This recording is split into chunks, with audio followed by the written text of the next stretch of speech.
She could have told me, as people do, that she's sorry, but nothing. But for God's sakes, there are parents here that are talking about what trauma has happened to their child at your client's hands. And she didn't even have to look at it. Case People versus Lucille Slater. Assistant Public Defender Natalie Pate with and on behalf of Ms. Slater, who is approaching. Please state your name for the record, ma'am. Lucille Slater. Thank you. Thank you, Your Honor. Today is the date and time set for sentencing. I have had the opportunity to review the PSIR with Ms. Slater. We only have one brief correction, and that is on page 2 under the summary. It states that she pled no contest to this charge on the date of her pretrial hearing on the 17th. That is correct that it occurred on the 17th, but that was the date of her final settlement conference. That is the only correction we have, Your Honor. Ms. Slater presents to the court. She's 76 years old with no prior convictions of any kind. This is quite literally her first rodeo in this situation. She has, throughout my representation of her, taken this matter very seriously and has, to me, shown a lot of remorse for her actions on that day. Ma'am, is there anything you want to say before the court imposes sentence? No. Your Honor, I'm sorry to interrupt. Yes, I will get to that. You guys are going to need to have I understand there's a victim's impact statement. Yes, Your Honor. The minor child's mother and father is Julie and Ryan Franks. They are Julie and Ryan. Julie and Ryan.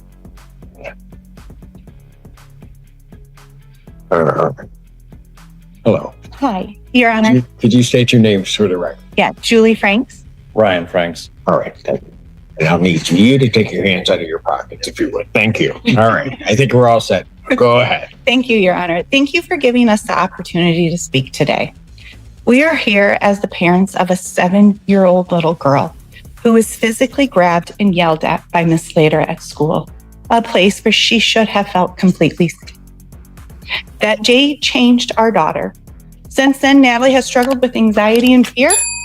She often asks questions no child should have to ask. Things like, why did that happen? And will that happen to me again? It has been incredibly painful as her parents to watch her confidence fade and to see her question the trust she used to have in the adults around her. We spent months trying to rebuild her sense of safety through reassurance, through love, but this incident left a mark.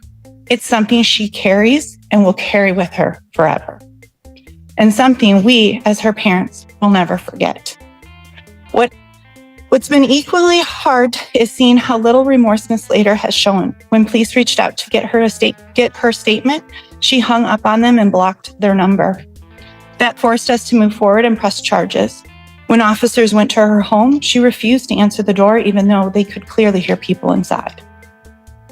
Those actions speak volumes. They show a complete lack of accountability, of remorse, and of understanding of the harm she caused. We truly believe that if given the opportunity, she could have hurt another child. We understand that everyone makes mistakes, but when an adult's action causes emotional and physical harm to a child, that can't be taken lightly. Our greatest hope is that the court ensures that this individual is not in a position to work or be responsible for children. No family should have to go through what ours has. We're speaking today, not just for our daughter, but for every child who deserves to feel safe and protected at school. That's all any parents want, to know that their child is safe when they walk through those doors. Thank you, Your Honor, for listening to our story and for considering the impact this has had on our daughter and our family. Thank you for coming down. All right. All right. Is there anything she wants to say now? Just very briefly, Your Honor, I do want to mention Ms. Slater has taken accountability and has expressed remorse in this matter. Of course, to me, and of course, by entering a plea in this case.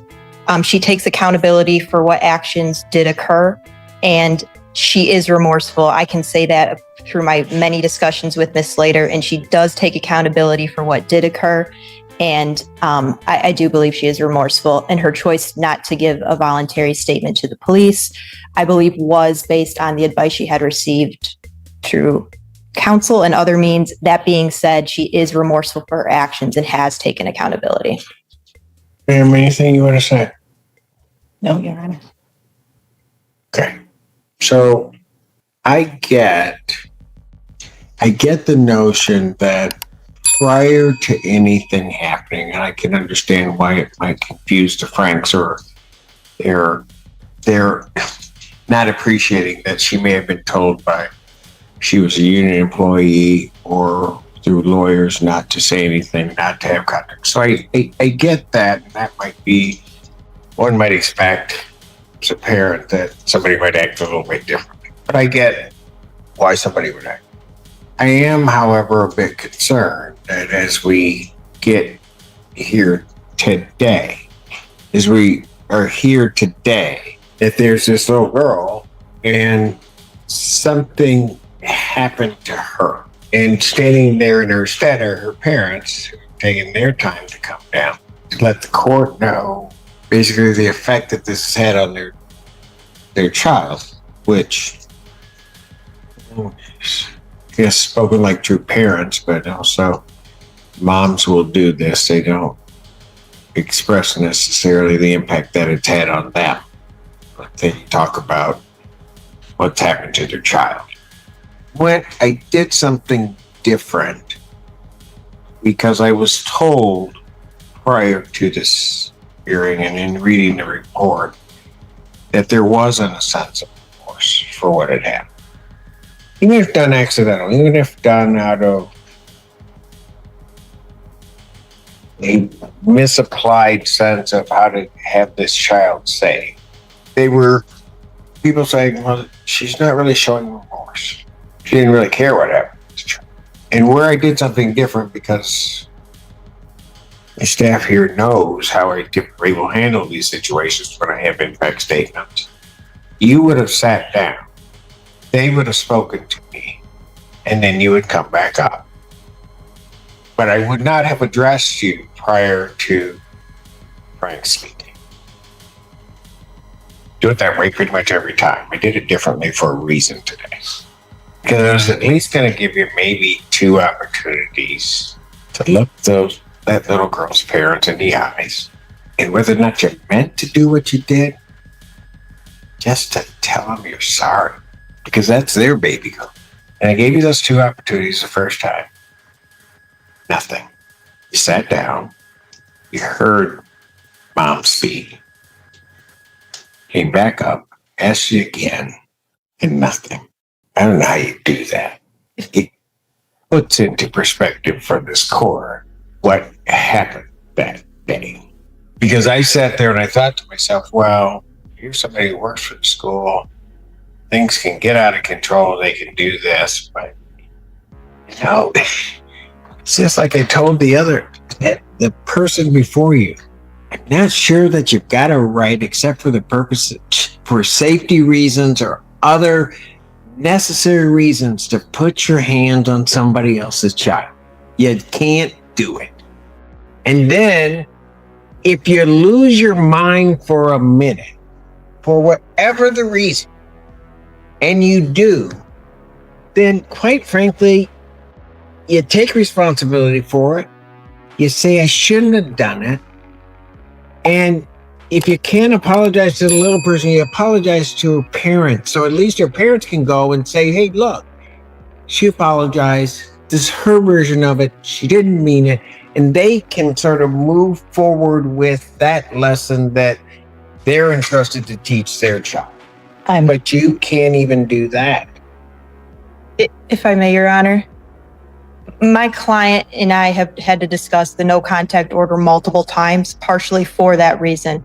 I have had to remind her that she is under a court order not to reach out to the Franks and apologize, not just the minor child, but as the adults. In pursuant to that court order, she has not had any contact with them whatsoever, good, bad, or indifferent. And she is sorry to the Franks. But today, Miss Pate, that's what I'm talking about. I get everything maybe before they got here today. But for God's sakes, there are parents here that are talking about what trauma has happened to their child at your client's hands. And she didn't even have to look at him. She could have told me, as people do, that she's sorry. But nothing. But I am sorry, sir. And Your Honor, I would like to reiterate, and not to speak out of turn, Miss Slater is very nervous about being in front of Your Honor and in this court today. And I do reiterate that she is 76 years old and this is her first time coming to court, to my knowledge, for anything, but I know for a fact for something like this. She has expressed her remorse to me multiple times. I've had to remind her of the no contact order for that purpose. And I do understand what the court is saying and her not saying anything today. However, I can represent to the court that she has expressed remorse to me about this incident. And she has wished she could apologize privately, but Okay. for the no contact. That's all fine and dandy. But how do they know that to say that to their little girl? They don't. It's unfortunately one of those situations with our system, which of course there's a very much a need for no This contact. is not, no, today I get beforehand. But today I gave her 2 opportunities. She doesn't have to even look at them to just say she's sorry, and she didn't. She did, Your Honor. Right. I just want to make sure the court heard. I'm sorry. She said it a little quiet. Oh, I heard it. Too late.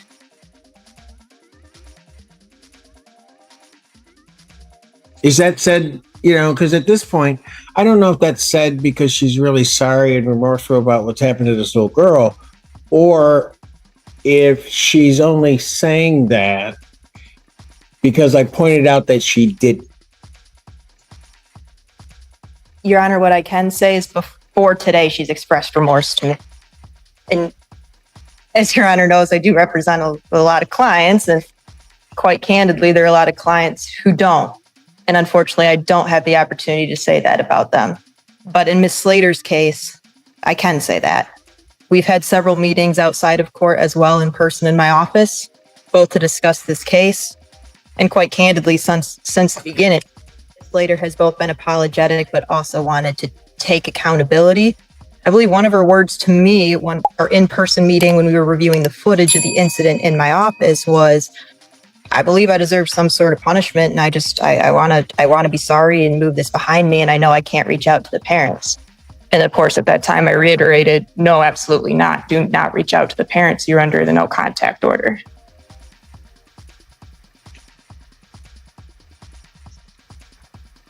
I have to give the Franks credit, because I think that had been my daughter, I would have lost my darn mind. I'm not even going to pretend I would do something different than that. But that's me.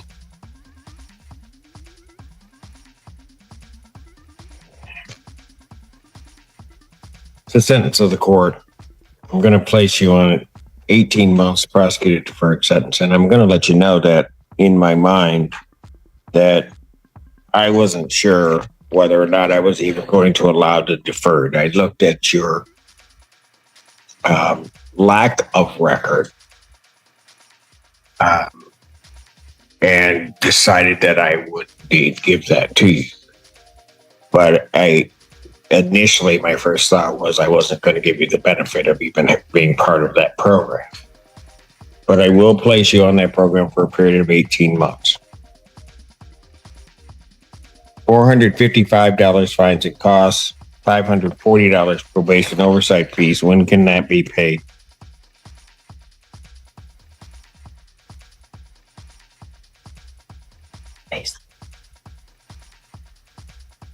Your Honor, my client says she can pay $200 today and is asking for a payment plan as to the rest.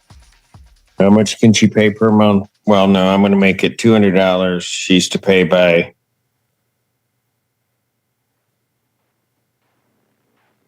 December 22nd, 2025, and then a payment plan as arranged by probation. There is to be no use of alcohol, recreational marijuana, or any illegal substance. You'll be subject to random testing as requested by probation.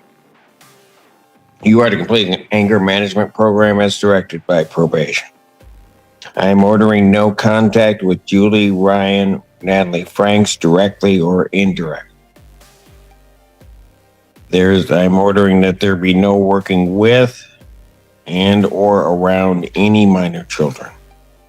There is to be no assaultive, threatening, or intimidating behavior. You are not to possess any weapons, firearms, ammunition, or anything fashioned to be a weapon.